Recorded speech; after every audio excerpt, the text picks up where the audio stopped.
States of America and to the republic for which it stands, one nation, under God, indivisible, with liberty and justice for all. Thank you.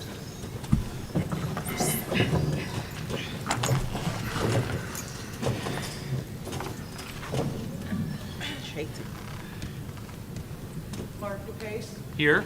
Amanda Grubler, Here. Kirsten Gustafson, Here. Willette Jones, Here. Calvin Lewis, Matt Magruder, Here. Lakia Walker. Here. Thank you. I make a motion to accept the agenda as presented. Second. All in favor? Student representative report. Hi, good evening. Good evening. So I'd like to start off with something we did today. The student council today hosted a mock election. Well, actually, we hosted the election on election day, and the ballots were all counted during the school day today.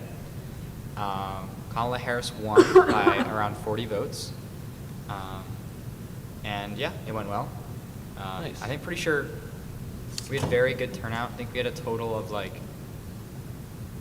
400-ish votes, which is, I think we were missing a little over 80 or something. So we had a pretty good amount of voting.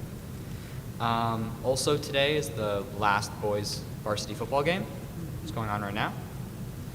To back up a little bit, on Sunday, Model UN had their first conference in New York City of the school year. Went very well. I was there. Yeah, had a good time. On this Thursday, the 7th, is the Powder Puff football game, which again is the senior girls against the junior girls.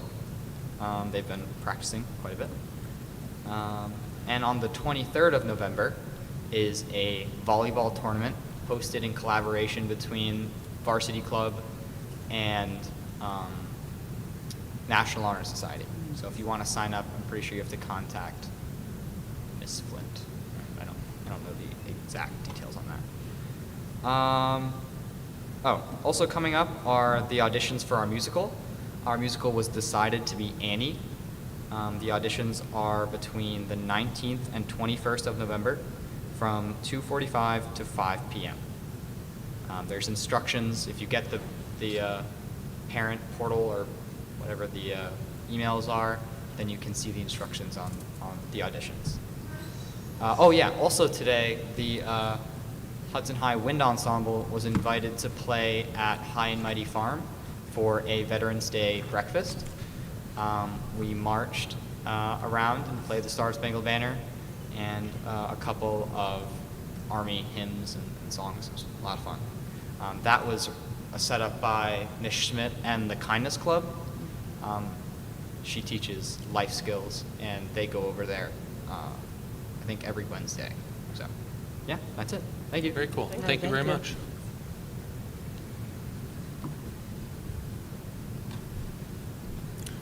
No need for early executive. Make a motion to accept personnel agenda items A 1 through 7 and B 2 through 4. Second. All in favor?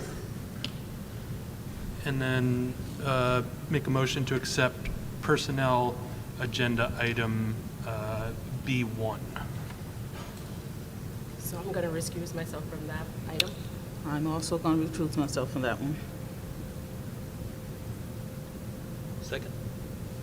Oh, second, All sorry. right. All in favor? Great. Thank you.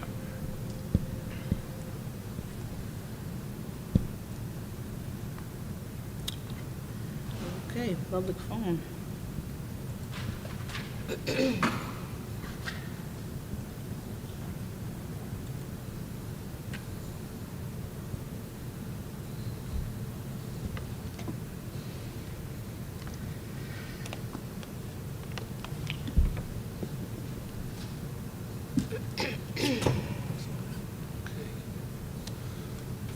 Ladies and gentlemen, I'm about to convene into the public comment period of our meeting.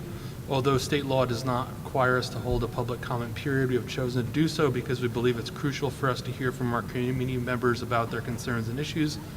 Having said that, please note the board is here to listen. The public comment period is not designed to be a discussion. Accordingly, please do not expect the board to respond to your concerns and questions tonight. This is because we take your concerns and questions seriously and want to have sufficient time to process and research issues if need be. We will, however, respond to your questions and concerns at a future meeting or have a proper staff member get back to you. Also want to point out that under state and federal privacy laws, we're unable to entertain any comment or questions about school personnel. Each speaker has 3 minutes. First person up is Linda Fix.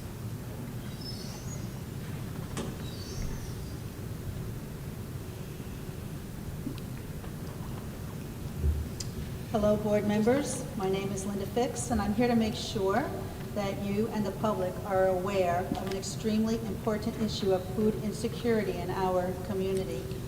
I run the backpack program with a team of volunteers, some of whom are here tonight.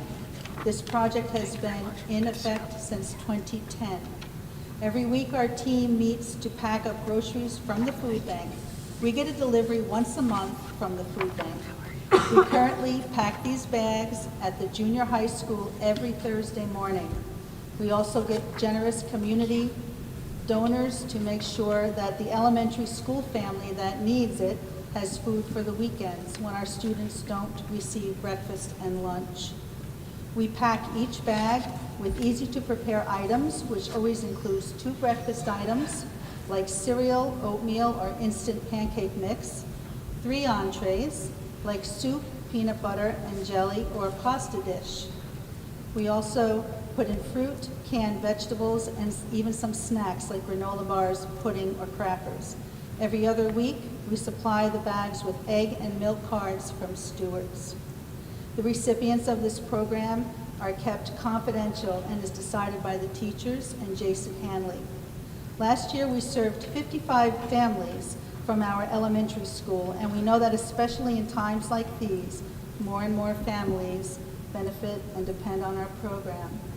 I also want to make you aware that there is a food pantry project for the high school students managed by Willette.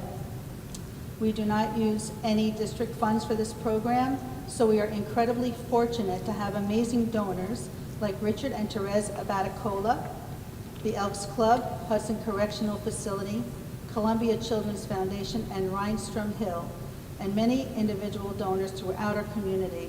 Of course, we are always looking for more donors. We have made up some flyers to share our program, and anyone wants to know more about this program, they are available. We invite anyone to come down to view our volunteers in action. We are there Thursday mornings between 9 and 10 a.m. Just on a side note, I had a mom call the school to say little Johnny did not get his backpack, but Susie did. It turned out that the bus driver did not remind little Johnny to pick up his bag at the front of the bus. The mom said they really count on this food each week. So you can imagine the importance of feeding these families. I'd like to thank you for allowing me to talk about this very important program. Thank you very much.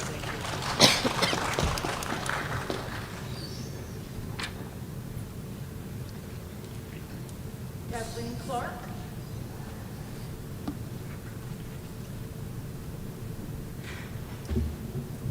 Good evening. My name is Kathy Clark. I signed up to speak as a volunteer in the backpack program in case Linda ran out of time, actually. And then if we had to share some more information. First of all, I'd like to recognize Linda for her 14 years of service leading this program. She started the program with nothing, and her passion continues to lead us today. I do know most of the board members, but I'd like to introduce myself to the administrators. My husband and I are proud graduates of Hudson High School. We recently had our 50th class reunion, so we're old. We've seen a lot in many years supporting the district. My children graduated from here, and my grandchildren currently attend MC Smith Elementary. I was the after-school program director for 22 years until I retired a few years ago. As the director, I oversaw the 21st Century and My Brother's Keeper grants, including the budgets. I recently reviewed the New York State Education Department website and observed that Hudson City School District is currently a recipient of both of these grants. In the past, New York State Ed would approve the funds to offset some of the backpack program costs under Code 40 of the FS10. I'm guessing these funds have already been allocated for this year, and we were hoping we could be included in next year's FS10 budgets for $1,000 per grant to offset our yearly cost of approximately $16,000. Well, that has my phone number if you need to have any questions. But before my time runs out, I want to comment on the school board meetings. I love that the meetings are online. I watch them all, and I believe it allows many people to participate and form their own opinions instead of getting secondhand information. Currently, there are a great deal of changes. I believe change is not a bad thing, more necessary action to move forward when done correctly. For me, the thing that gives me hope for my grandchildren's educational future, besides their wonderful and caring teachers, is your student representative, Thomas. I don't know Thomas. In my opinion, he's the highlight of the board meetings.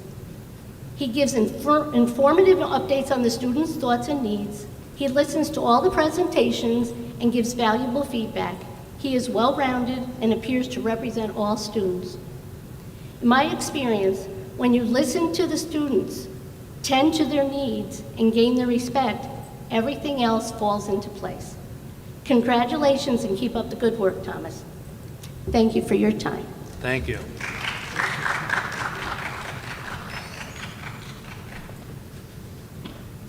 Rocky Payne.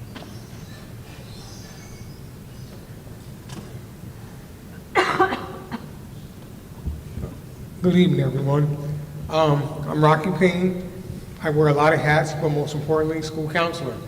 I want to talk about something positive tonight and about positive relationships that teachers have with their students.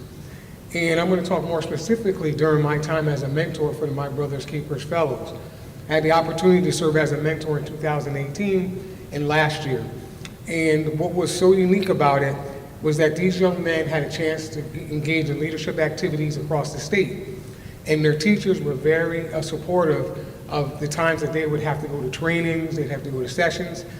And most importantly, the building administrators have always been supportive of these initiatives. The teachers were flexible and they also supported the students. I know in the last couple board meetings we talk about grades and we talk about scores, and we know that's important. But being here for 16 years, our students are more than that. And just as an example, a couple of weeks ago, we had the opportunity to take some students on a field trip, and one of the students had a hard time on the campus, and another student said, oh, we have to help so-and-so. And that's what Hudson students do. They look out for one another. I had a couple of students who had a November 1st deadline for a college, and I was writing a letter of recommendation, not to embarrass the student, but what was so nice about writing the letter was that the students want to make a change, in a sense that the students actually want to tackle the concept of chronic absenteeism because they want to make a difference. So as I'm talking about the positive, the relationships that students have with the teachers, but also our students are very unique, and I think that they are the shining star of our district. Thank you. Thank you.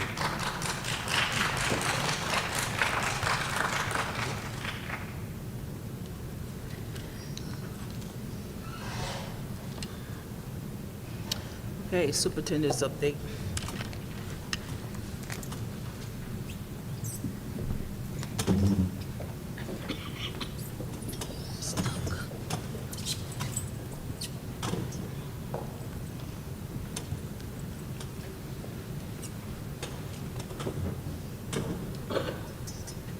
So tonight's update is just a brief view about a couple of things that have been happening in the district. So just a little background information. Starting in 2023, the district pioneered a plan to record students' names from grades K through 12 in e-school. We're the very first district in New York to have accomplished this. There are other districts that have attempted, but they didn't get finished. However, we accomplished the goal. Why is this important? A person's name is a major part of their identity, and when we pronounce a person's name correctly, it creates a sense of belonging and cultural respect. So our goal is to promote a positive, inclusive environment for all stakeholders, which is the third key of the 6 keys to school improvement. Dr. Pressey and I want to thank the DE&I community team, the Instructional Technology Department, the teachers, staff, and students for making this a success. And although that we recorded the student's name, our next step we're working on, and we're trying to find software, is to record the teachers' and staff's names next. So just a little bit of a quick video.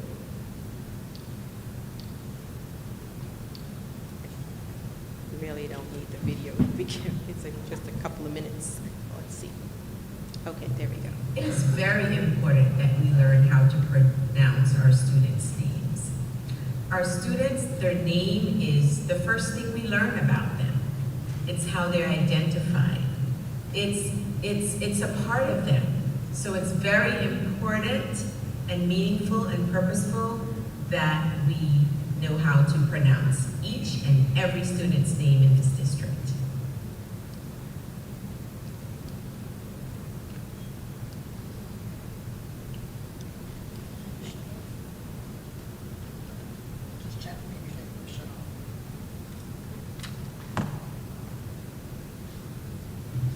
It is very... So here's a glance at some community activities. Recently, last week, I helped to chaperone the junior high school PTA's Fun Night. Then a wonderful uplifting production of No Cowards in our band at the Hudson Hall. I went there on Saturday night, and it was the highlight of my day on Saturday. I want to thank Ms. Sage Marie Carter for the invitation, and it was a wonderful production. And then I attended MCSES recent Trunk or Treat last week. And if you haven't had a chance, I don't know if No Cowards in our band is still here. It's fantastic. I thoroughly enjoyed myself. Last week on Friday, I visited the Blue Hawk Cafe during the lunch times, and I was elated just to see how much enjoyment came from the new cafe and the food options. I also visited classrooms in the senior high school and the Blue Hawk Academy. Students in Ms. Ostrander's small engines classroom were showing off their work on their Model V8 engines. On Wednesday, October 30th, I visited Montgomery C. Smith Elementary School. I saw the creative costumes of both students and staff, dynamic classrooms, and dedicated, talented work of the following faculty and staff. And so I'm going to give a spotlight on excellence tonight on Ms. Rayom, Ms. Anderson, Ms. Cox, Ms. Hungerford, Ms. Actor, Ms. Shumway, Ms. Cummins, and Ms. Suafor.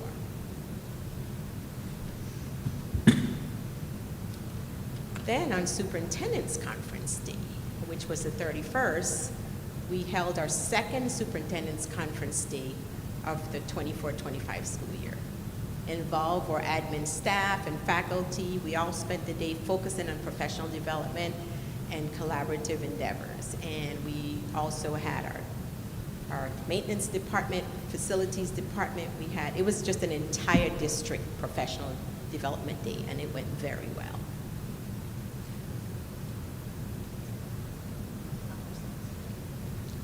Thank you so much for listening, and thank you. Thank you.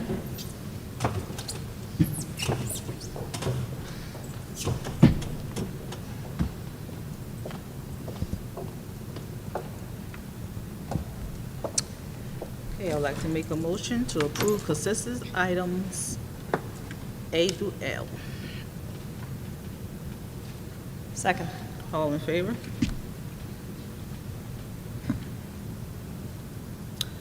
New business. Yeah, so excited to be including our new board goals. The first time that I've been on the board that these have been created and shared, and I think it's important that as a board we hold ourselves accountable to continue this sort of train of thought. We also undertook a robust evaluation process with Dr. Pennyman. I know her staff is also very dedicated to improvement, and we all feel strongly that if we want to grow as a district, it's important that we set an example here at the board level. Short summary of these goals are recommitment to putting students first. We love having Thomas here on this board with us and look forward to working with him to ensure that student voices are heard and celebrated. It's commitment to a number of different policies, including policy 310, which requires a board self-evaluation. Also touches on a number of other policy issues and individual policies we'd like to review. And finally, community engagement, ensuring that we do whatever we can to strengthen our connections with the community, all the members of the public who continue to show up, be a part of these meetings, and support our students and our schools. Anybody got any questions, comments? Cool. So I make a motion to accept the Board of Education goals and evaluations for the 2024-2025 school year. Second. All in favor? Great. Thank you.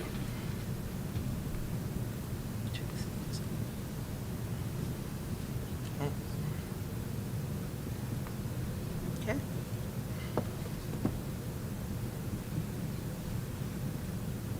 Important dates.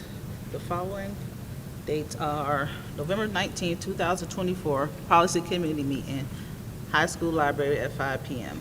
November 19, 2024, Board of Education meeting, High School Auditorium at 6 p.m. December 10, 2024, Board of Education meeting, High School Auditorium at 6 p.m.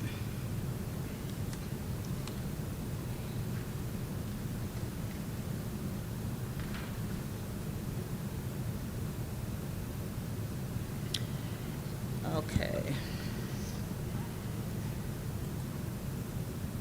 At this time, we do have a need for a executive session. Be it resolved, the Board of Education enter executive session at 6:23 for the purpose of reviewing matters leading to the discipline of a particular person or persons and of exempt subject involving the Board of Education roles in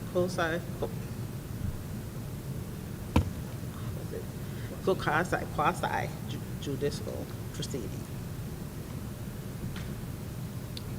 Second? All in favor? Great. All right. There will be no. No, we're not talking to first. All right. Thank you all for being here. There'll be no further business after this executive session.